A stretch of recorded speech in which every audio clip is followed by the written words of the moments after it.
Durant la Coupe d'Afrique des Nations, la 34e édition de cette Coupe d'Afrique des Nations en Côte d'Ivoire. Le coup d'envoi de cette compétition a été donné hier, marqué par la victoire de la Côte d'Ivoire face à la Guinée-Bissau, 2-0. Ce dimanche, la suite de la première journée de cette Coupe d'Afrique des Nations avec une affiche Ghana-Cap-Vert qui vient de s'achever. Cette affiche fera l'objet de notre débrief ce soir, de même que les deux autres affiches de ce dimanche 14 janvier, notamment Nigeria, Guinée équatoriale et Égypte, Mozambique. Soir de CAN, le débrief, la CAN, c'est chez nous, Aquaba.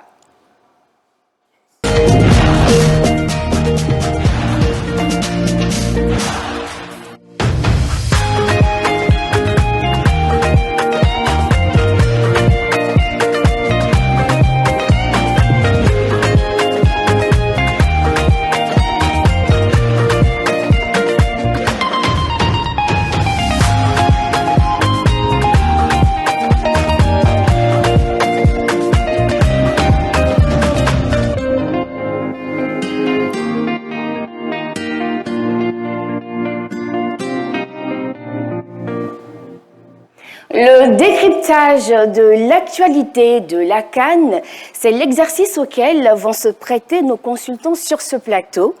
Rigo Gervais du Stella Club, finaliste de la Coupe de la Confédération avec le CW Sport en 2015. Bonsoir. Bonsoir, grâce. À vos côtés, Gianni Tarek, il a été connu par le public sportif avec le FC San Pedro. D'ailleurs, vous avez remporté la Coupe nationale avec ce club en 2019. C'est le seul on va dire le seul titre à l'actif du FC San Pedro et c'est grâce à vous. C'est un plaisir de vous retrouver ce soir. Merci beaucoup, Grace, merci. Notre troisième consultant, Jean-Christophe Grattap, nous sommes ravis de vous retrouver une fois de plus. On vous a connu avec l'Africa Sport. Vous êtes aussi passé par le Stade Malien avant de vous retrouver avec le club de Ligue 2 Yamoussoukro FC. Nous sommes vraiment ravis de vous retrouver, messieurs. On avait pour habitude de se retrouver dans un autre cadre, bien évidemment. Je vous invite ce soir à sortir de ce cadre habituel de la Ligue 1 et parler de cette Coupe d'Afrique des Nations. Est-ce que vous êtes prêts, messieurs, à débriefer cette coupe? Bien sûr. Oui, bien sûr. Oui. Eh bien, très bien. On va y aller tout de suite, notamment, messieurs, avec notre premier match. Vous avez souhaité d'abord vous attarder, certes, sur le match du Nigeria face à la Guinée équatoriale, mais on a quand même eu droit à une belle affiche entre le Ghana et le Cap-Vert. Hein. Surprenante équipe du Cap-Vert, n'est-ce pas?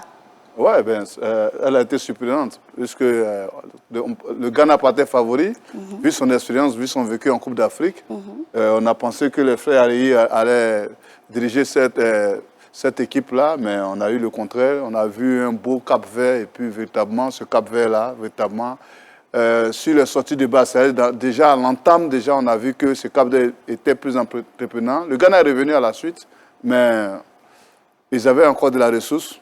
2 remplacements, le coaching gagnant, et puis il marque ce but-là dans les dernières minutes. Le truc est plié, ça veut dire que le Ghana qui avait plus d'expérience a subi la volonté, la fougue de ce Cap-Vert-là qui en veut plus cette année. Très bien. Alors, je vois bien que le coach Grattap ou encore le coach Gianni Tarek, ils ont tous envie de se prononcer sur cette rencontre, Ghana-Cap-Vert, mais on y reviendra. Rassurez-vous, on va commencer par ce deuxième match du groupe A, notamment celui du Nigeria face à la Guinée équatoriale.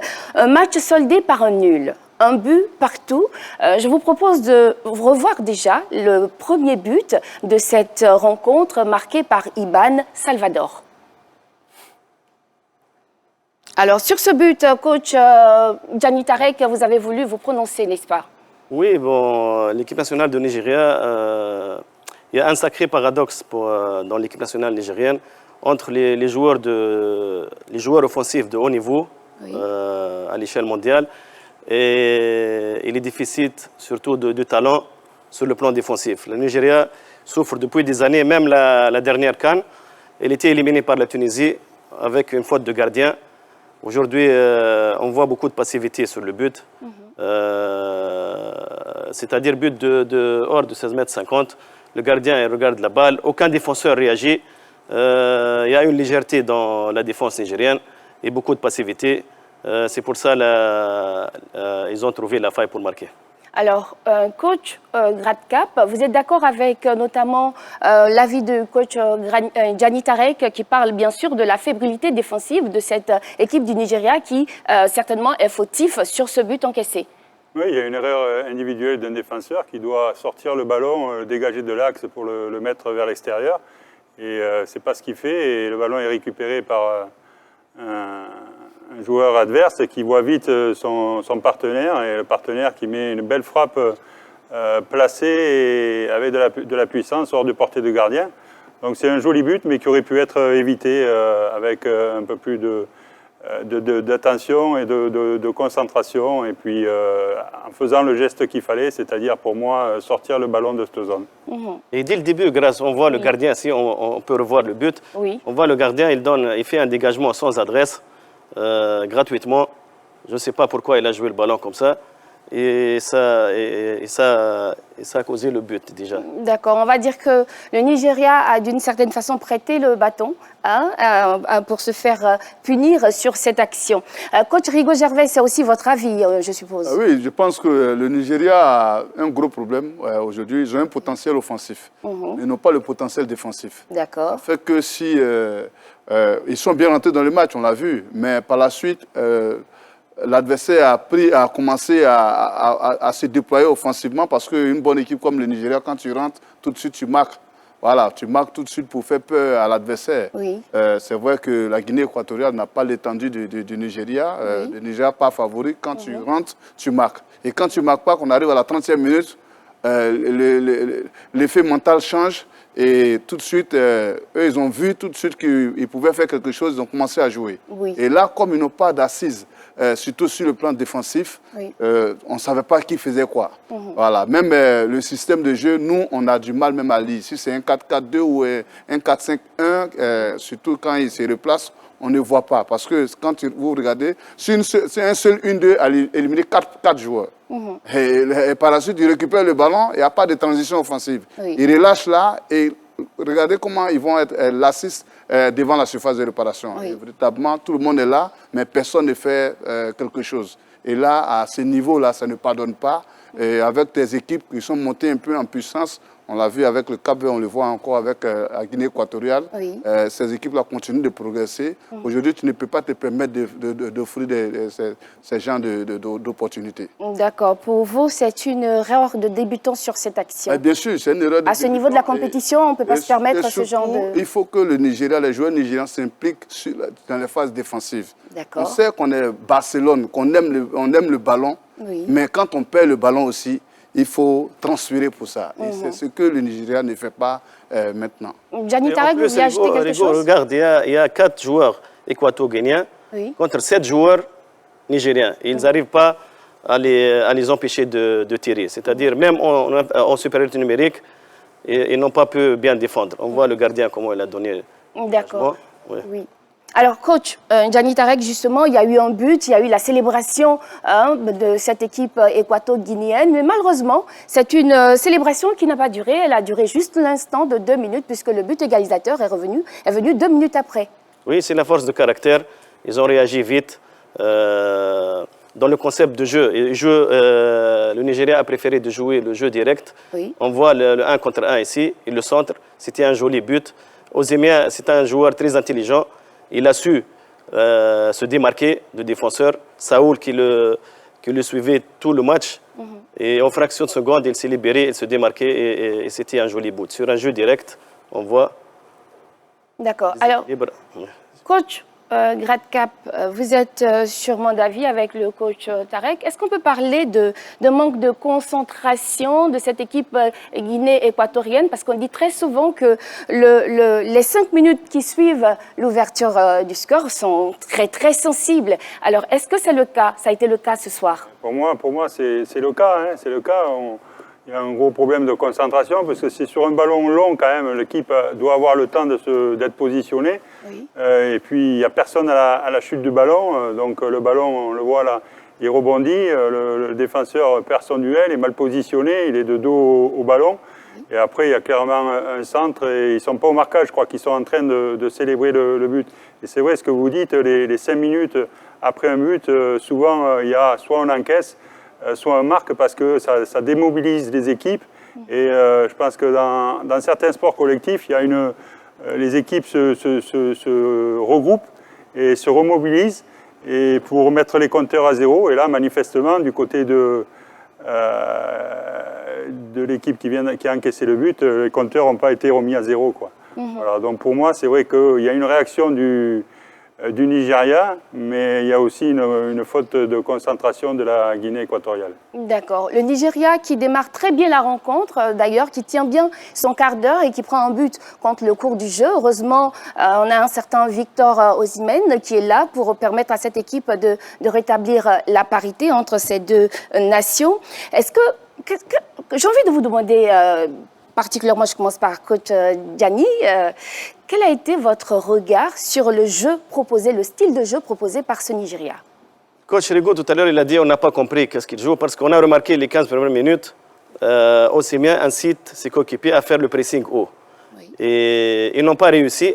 Comme vous avez dit, le Nigeria a encaissé un but. Donc le Nigeria a a choisi de faire le pressing haut. Mais ils n'ont pas réussi parce que les défenseurs ne suivent pas.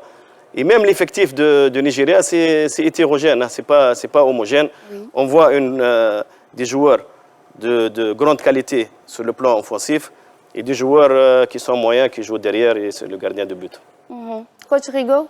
Ah oui, je pense que ce Nigeria-là, il faut qu'il s'organise un peu plus tactiquement parce que c'est bien d'avoir des joueurs, mais il faut en faire une équipe. C'est ça. Voilà, et c'est ce qui manque encore. J'espère pour eux qu'ils vont monter en puissance parce que ce n'est que le début de la compétition. On a vu par la suite qu'ils ont tenté de miser sur l'attaquant Osimhen, oui, qui s'est créé au cours du match pas mal d'occasions, qui pouvait tuer le match, mais qui n'a pas réussi aussi. Parce que c'est vrai qu'on dit qu'ils ont été contraints au nul, mais c'est parce que Osimhen aussi a raté même il a raté un face-à-face, un duel face au gardien. On ne peut pas se permettre à ce niveau-là d'être le ballon d'or africain, oui, et se louper sur ces phases-là. Voilà. Donc, ils ont, à défaut d'avoir un collectif, ils ont misé sur les individualités, mais ça n'a pas répondu. C'est ça aussi le football.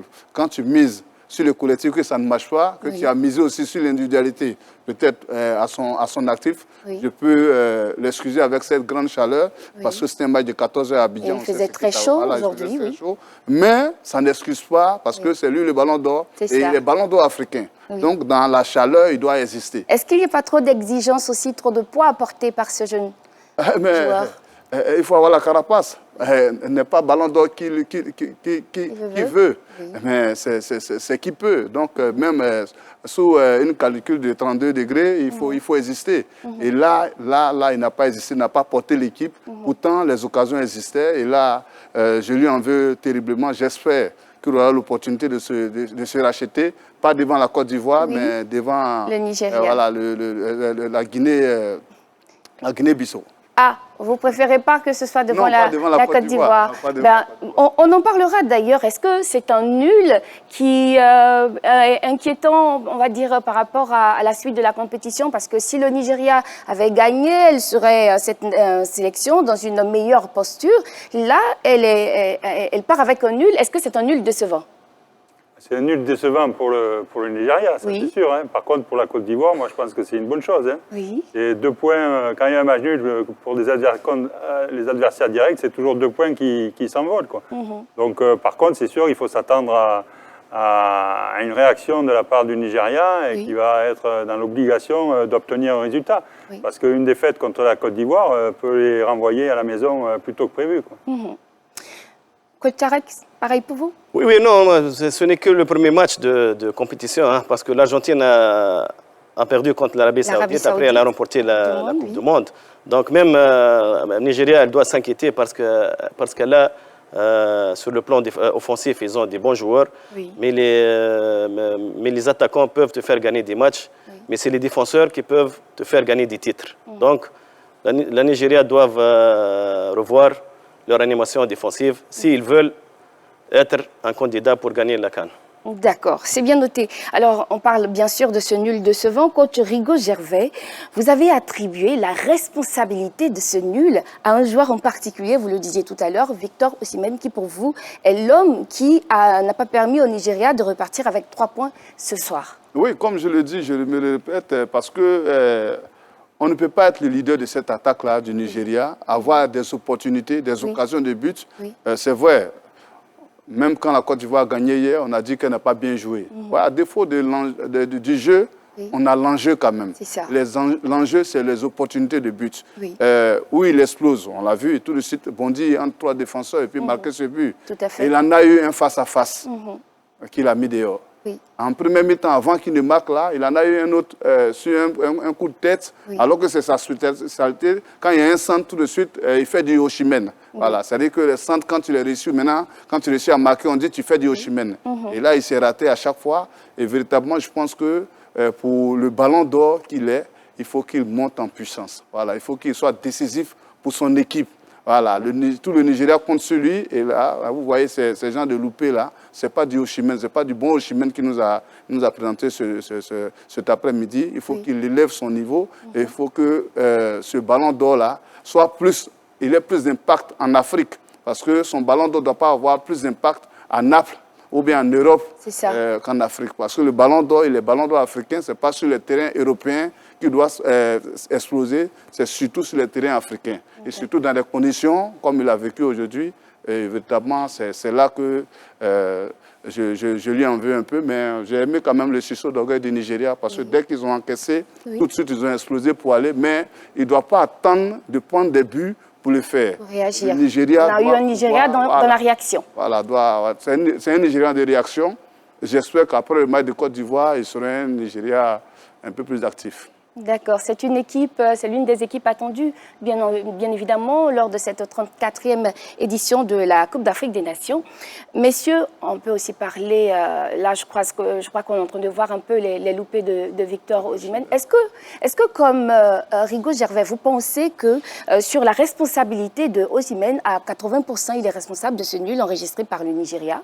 Bon, le football, c'est 11 joueurs, mais il ne faut pas négliger les efforts qu'il a fait. Parce qu'il a fait beaucoup d'efforts, beaucoup de courses, beaucoup d'appels. Et même ses coéquipiers, quand ils ont le ballon, ils cherchent Osimhen. Donc tout le peuple et tous ses coéquipiers comptent beaucoup sur Osimhen. Mais un ballon d'or africain, il doit être décisif. Il a déjà un but dans son compteur. Oui. Je crois qu'il va marquer d'autres buts, mais pas contre la Côte d'Ivoire. Mais il va marquer d'autres buts.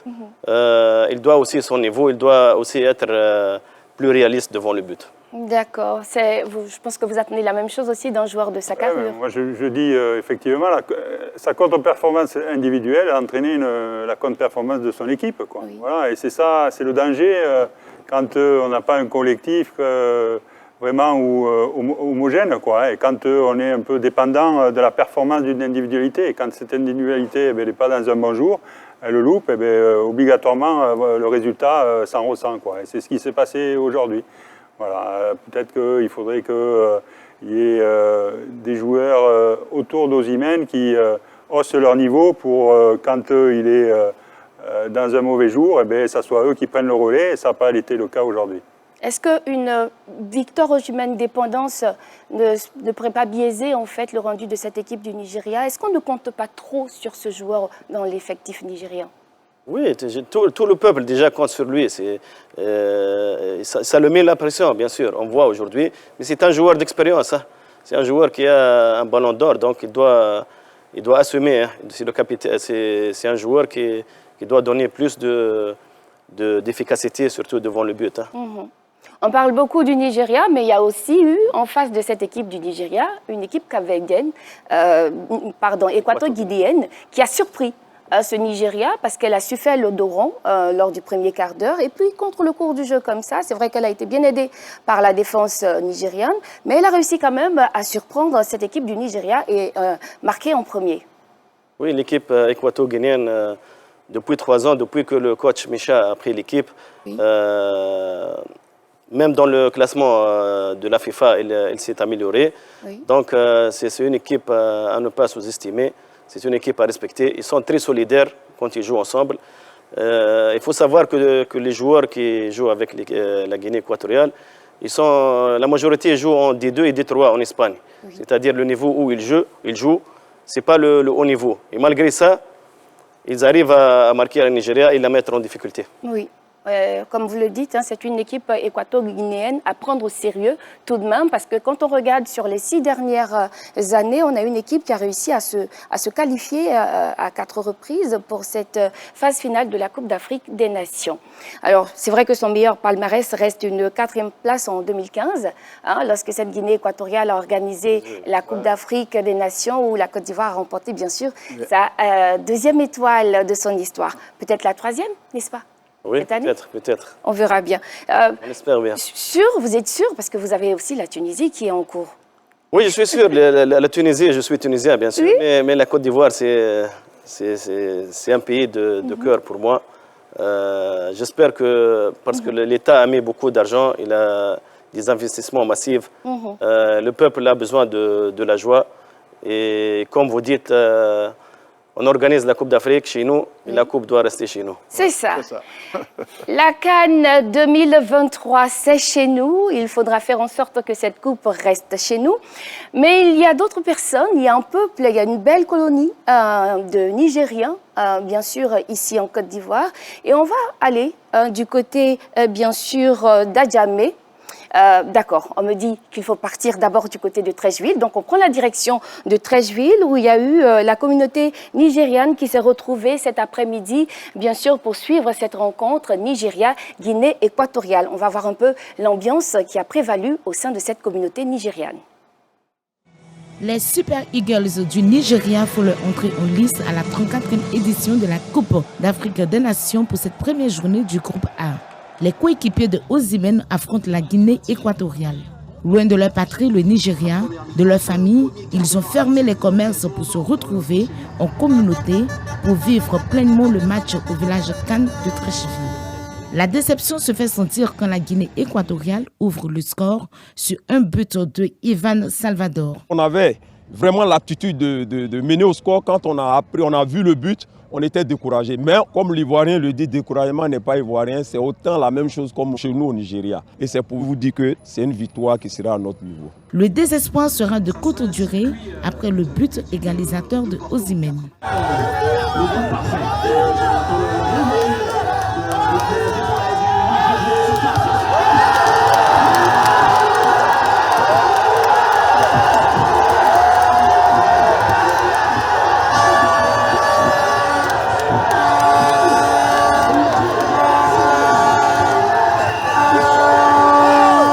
Le prochain match du Nigeria sera face à la Côte d'Ivoire ce jeudi 18 janvier au stade olympique à la Sainte Ouattara de Bimpi. Belle ambiance du côté de Treichville, notamment avec ses supporters nigérians. On va prendre la direction maintenant d'Adjamé pour voir un peu comment s'est déroulée l'ambiance à ce niveau-là.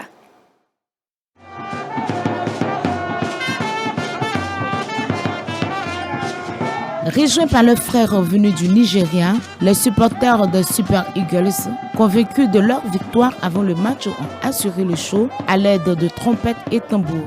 Le but d'Ivan Edou de la Guinée équatoriale ne va pas ralentir cette ambiance jusqu'à l'égalisation de Victor Osimhen.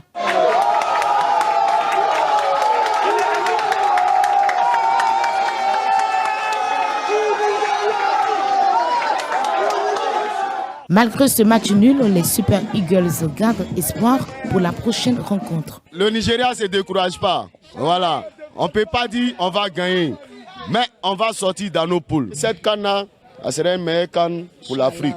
Voilà, il n'y aura pas par là.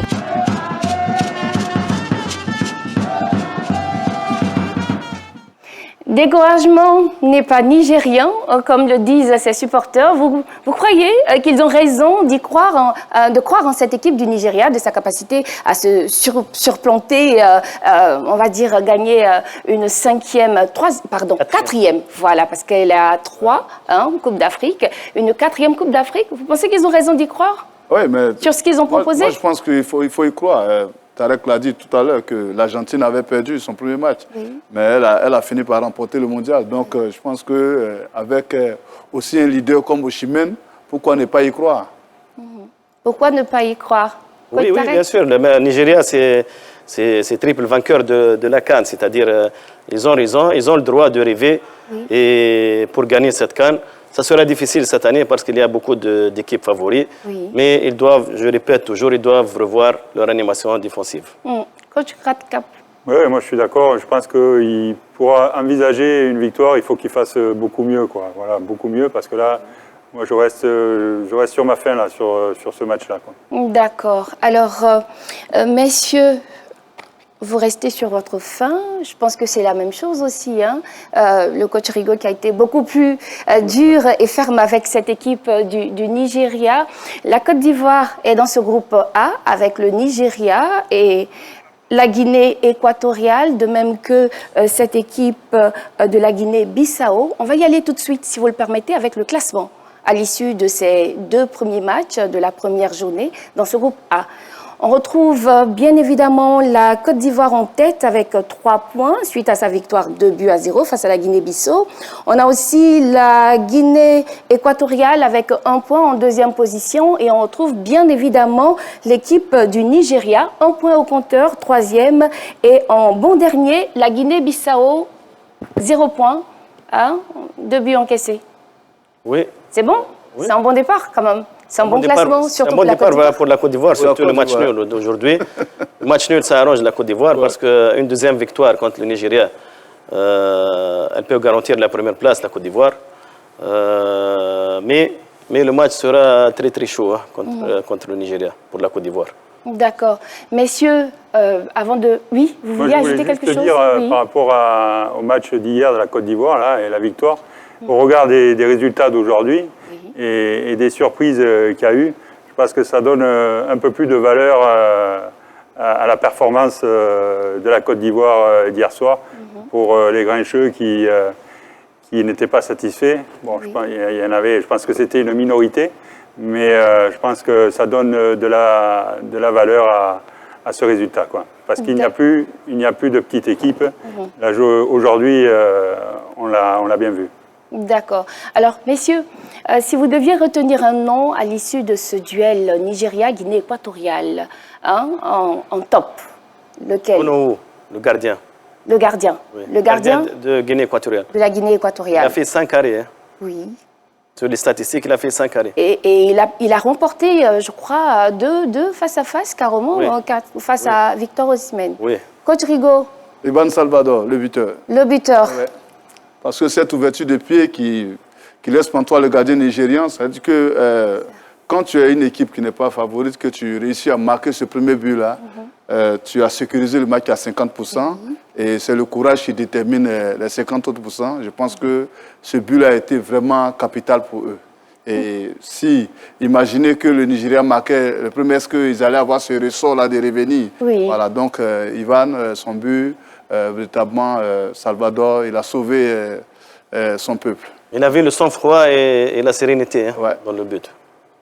D'accord. Radcap. Pour moi, c'est également Owono, le gardien, qui a été décisif. Sa grande taille là, et son amplitude a empêché le Nigeria de marquer ce deuxième but. Et je pense que c'est un gardien d'avenir qui joue en Espagne, à l'AVS, deuxième division, mais qui, je pense, fera parler de lui dans les années à venir. D'accord. On va dire 2 contre 1. On va les lire comme l'homme du match. Ouais. D'accord. Allez, on passe au second match de la journée. L'Égypte face au Mozambique. Sauvée par un penalty, l'Égypte s'en sort bien face à cette équipe du Mozambique, n'est-ce pas, messieurs?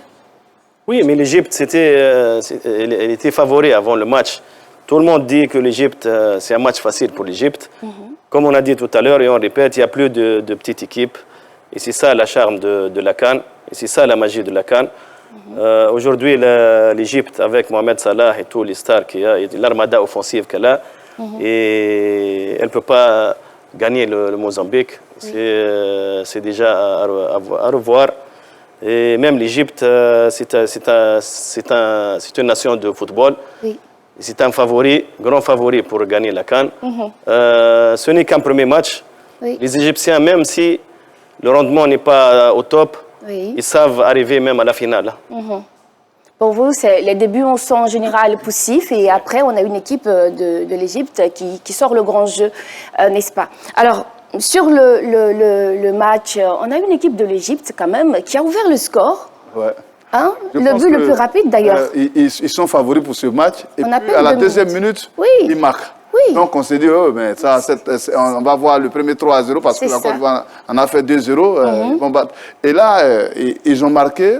Ils sont rentrés dans la gestion. Jusqu'à la mi-temps, il y avait ce 1-0 là. Oui. Et quand l'adversaire est parti dans les vestiaires, ils se sont dit, mais attends, on s'attendait à un 3-0, il y a un 1-0 seulement, c'est que nous, on peut réagir là. C'est ça. Voilà, donc ils sont revenus avec cette fougue-là et on a vu véritablement, on a vu des Mozambicains vraiment déchaînés, bien appliqués, qui ont apporté une riposte vraiment qui a étonné le monde entier, je pense. Parce que égaliser contre l'Égypte, oui, mais mener l'Égypte, là, non, vraiment, véritablement, il faut reconnaître que les Mozambicains cet après-midi ont fait fort. Belle réaction mozambicaine qui a réussi, bien sûr, cette équipe avec Viti à inscrire le but égalisateur.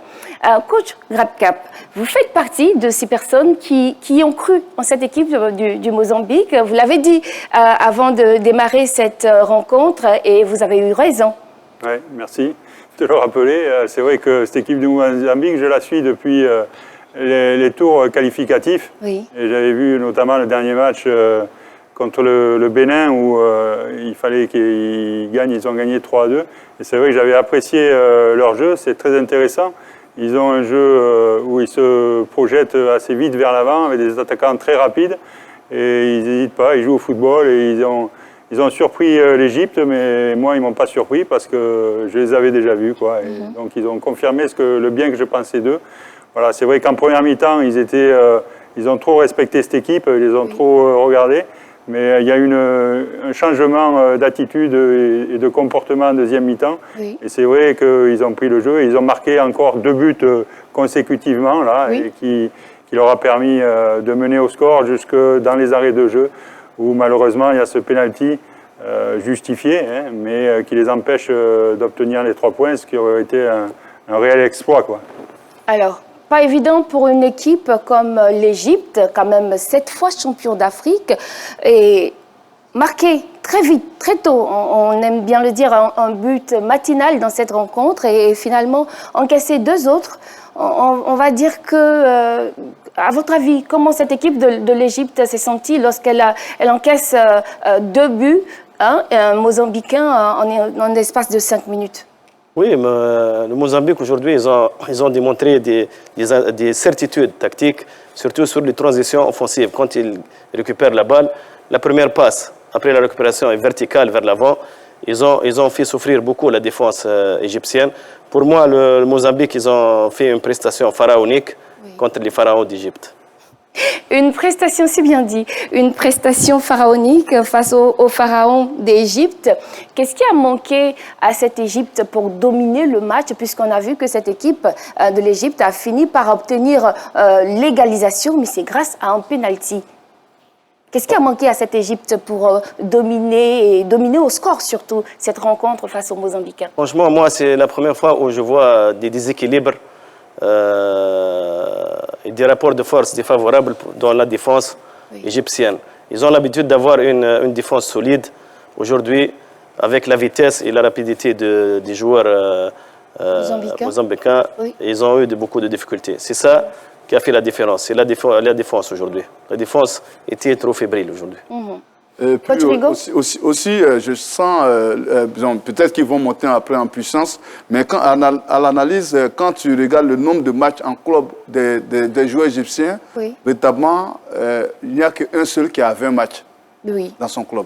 Notamment Mohamed Salah. Mohamed Salah. Oui. Donc les autres n'ont pas ce rythme-là. Il y a d'autres même qui se retrouvent à 5 matchs. Imaginez, quand même, la saison a commencé depuis septembre, et ils sont qu'à 5 matchs joués. Depuis tout ce temps-là, il y en a 3 comme ça. Et on a une grande majorité de ces joueurs qui évoluent en Égypte. Donc, ils vont prendre, vous allez voir qu'ils vont monter en puissance. Ils vont prendre les mailles de poule, là, déjà, pour se mettre dans le rythme, et puis pour avoir cette mentalité-là qu'ils ont déjà, pour pouvoir monter en puissance. Et c'est ça le charme de cette équipe égyptienne. Vous allez voir qu'ils vont monter en puissance. Et véritablement, vous allez voir qu'autour des quarts et finales, ils vont commencer à être à leur pic, à leur top niveau et emmerder tout le monde. Donc, il faut faire attention à ce genre d'équipe-là parce qu'ils ont des joueurs qui peuvent tout de suite être rétroactifs après, qui peuvent se réveiller et s'affirmer. On a vu l'année dernière avec Gabassi, le second gardien qui était venu sauver les meubles, qui s'est retrouvé comme le héros, le meilleur gardien de la compétition. Donc, c'est le charme de cette équipe d'Égypte-là. Donc, il faut faire attention à la chose. C'est vrai, aujourd'hui, ils ont tout fait pour pouvoir se remettre dans le match. À 2-1, ils ont tout fait. J'ai vu le changement du coach. Il a même doublé les attaquants. Ils étaient à 4 attaquants vers la fin. Rien que pour revenir à prendre le seul point et puis voir la suite. Mais quand j'ai vu le Cap-Vert, que je vois le Ghana, je pense quand même aussi à la place pour l'Égypte. Voilà, donc je me dis que ils vont gérer la compétition, ils vont se mettre au top niveau dans ces matchs de poule-là et puis monter en puissance. Donc, ils ne sont pas morts. Et on peut rajouter qu'à l'image du Nigeria, Osimhen a loupé son match, aujourd'hui, Salah a loupé son match. Donc ça s'est ressenti aussi sur la performance collective de l'équipe et sur le résultat. Alors, coach, justement, vous parlez de Osimhen. On va aussi parler de Mohamed Salah, bien évidemment, l'attaquant de Liverpool qui était très attendu dans cette rencontre. Comment vous avez trouvé la prestation du Pharaon?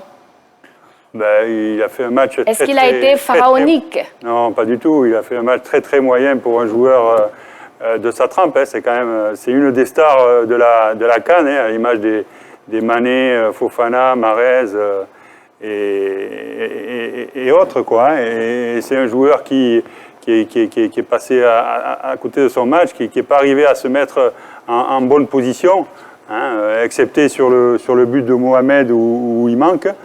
Après, il a été pris au marquage, il a été sur des prises à deux aussi, il a été en difficulté. On l'a pas vu même techniquement. Il a manqué des passes, il a manqué une occasion qu'il a à un moment donné, quand le ballon rebondit, il reprend de voler. Vraiment, pourtant, c'est pas faute d'avoir essayé, parce qu'il a été quand même mobile, il dézonnait beaucoup, on l'a retrouvé second attaquant, on l'a retrouvé ailier droit, on l'a retrouvé en position de numéro 10, mais bon, il n'y est pas arrivé, quoi. Il n'est pas arrivé. Heureusement, c'est un grand joueur, il a un penalty dans les arrêts de jeu et il a le sang-froid pour le mettre, même si c'est un poteau rentrant. Je pense que ça va donner ça va lui redonner de la confiance et puis ça va donner de nouveau de l'élan à cette équipe d'Égypte. Penalty justifié, messieurs? Oui, il y a penalty. Il y a penalty. Il y a penalty, oui. Pourquoi? Il a touché le tendon d'Achille du joueur. Et Salah, il a l'habitude. Déjà, l'Égypte s'est qualifiée à la dernière Coupe du Monde grâce à un penalty de Salah dans le temps additionnel contre le Congo. C'était 1-1, il a marqué le but de victoire et l'Égypte s'est qualifiée à la Coupe du Monde. Alors, coach Rigaud, sur ce qu'on a vu, est-ce qu'on peut dire que c'est un but égalisateur, salvateur pour l'équipe, mais surtout pour Mohamed Salah qui a été, faut le dire, un peu transparent tout au long de cette rencontre? Bon, je pense que la transparence de Mohamed Salah, je pense que c'est une gestion de compétition. D'accord. Il n'a pas eu les mêmes opportunités qu'Osimhen, mais quand on regarde à l'analyse, il a été passeur et buteur. D'accord. Voilà, donc ça veut dire que même quand il ne joue pas, il marque et il fait marquer. Donc, progressivement, il va gérer cette compétition. C'est vrai, c'est la première journée, il ne va pas se griller parce qu'il sait que ça ne va pas s'arrêter qu'à 3 matchs, ça va aller au-delà de 5 à 6 matchs, voire 7 matchs. Donc, véritablement, il va monter en puissance. Donc, c'est une gestion très expérimentée de sa compétition. Il y a des duels Il va pas trop aller au duel. Oui. Il sait que s'il y a erreur, tout de suite, il en profite. Donc, c'est ce qu'il a fait. Voilà. Vous allez voir au fur et à mesure qu'il va monter, il va monter, il va monter. Et il y a des matchs où quand il doit se sentir vraiment très important, comme il a fait sur le penalty, décisif, il va prendre ses responsabilités pour le faire. Donc, notamment avec l'Égypte et la gestion Mohamed Salah, vous avez vu au Cameroun, nous a fait les mêmes choses jusqu'à réapparaître, à envoyer son équipe en finale. Donc, c'est comme ça qu'il va gérer sa compétition parce que ces gens de joueurs-là ne jouent pas dès le premier match. Ils gèrent leur compétition. Voilà, et ils vont monter progressivement en puissance. Et dès qu'on va les attendre, ils seront là pour les titres des meilleurs joueurs du tournoi ou meilleurs buteurs du tournoi.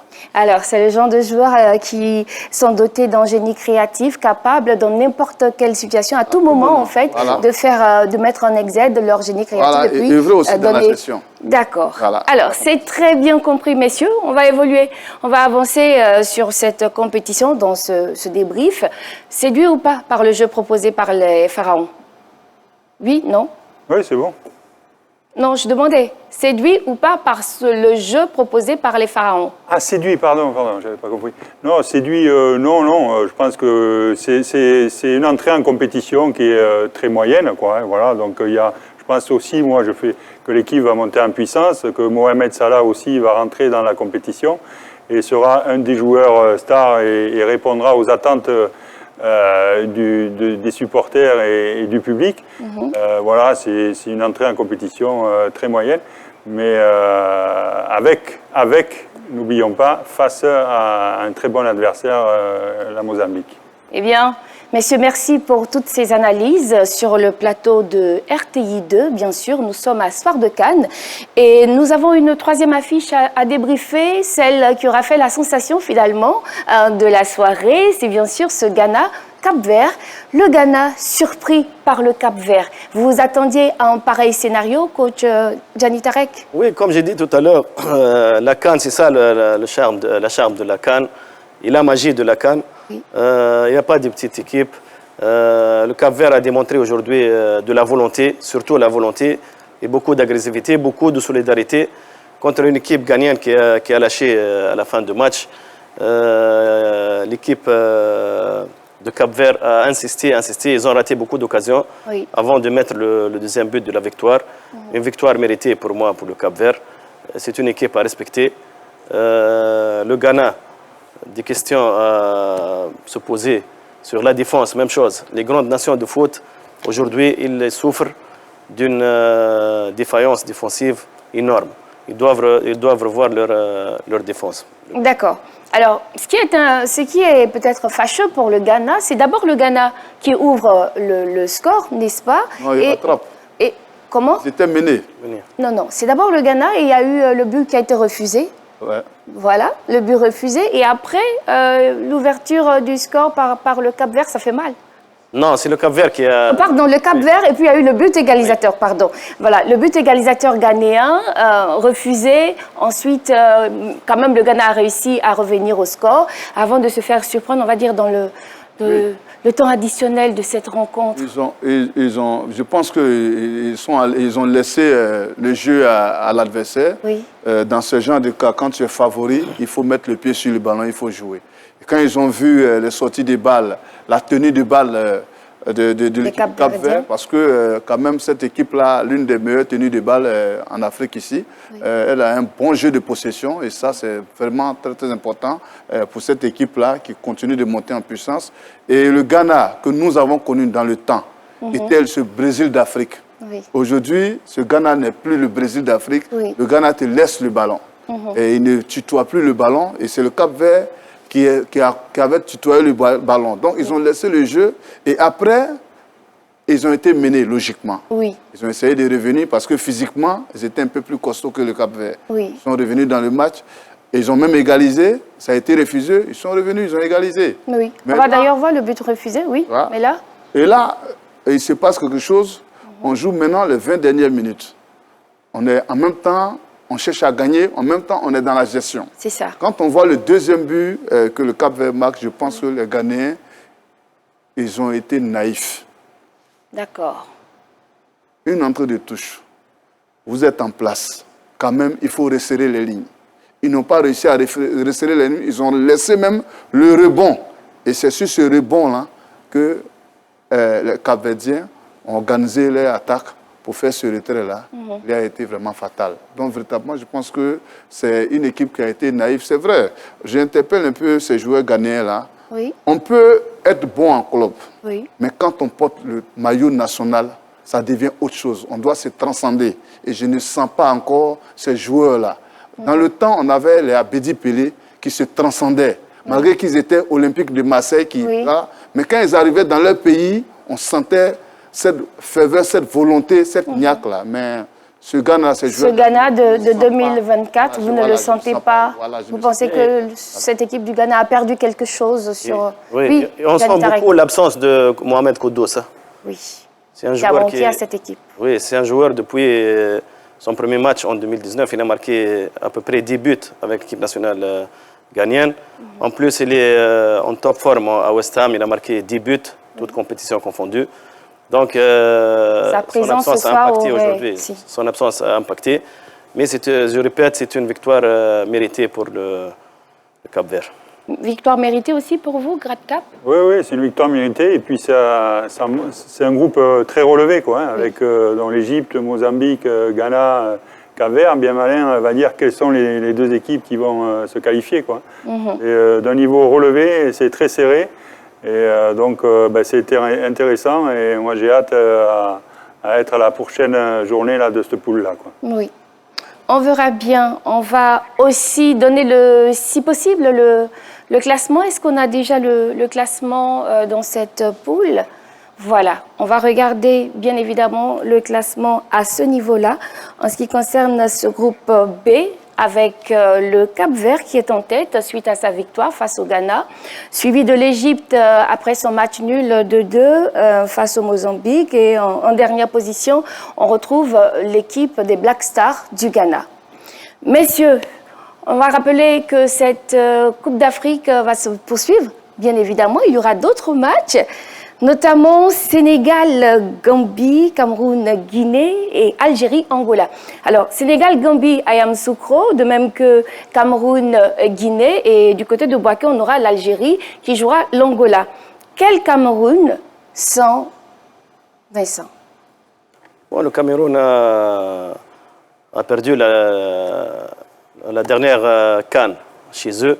Oui. Donc, ils sont venus ici pour une revanche. L'équipe de Cameroun, toujours, il y a des problèmes internes dans leur fédération et dans leur club et tout. Mais ils sont habitués déjà à la CAN. Je crois qu'ils peuvent faire une bonne prestation dans cette édition de la CAN. Une bonne prestation dans cette édition, vous y croyez aussi? Oui, c'est une équipe, comme vient de le dire Annie, Tarek, c'est une équipe où il y a toujours des problèmes, qui est toujours perturbée à l'intérieur.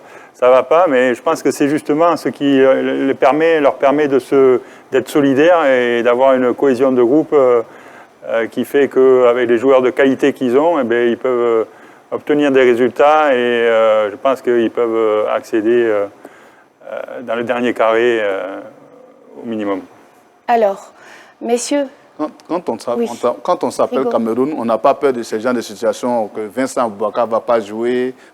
Eux, c'est le mental. C'est ça. Voilà, ils le disent clairement, impossible n'est pas camerounais.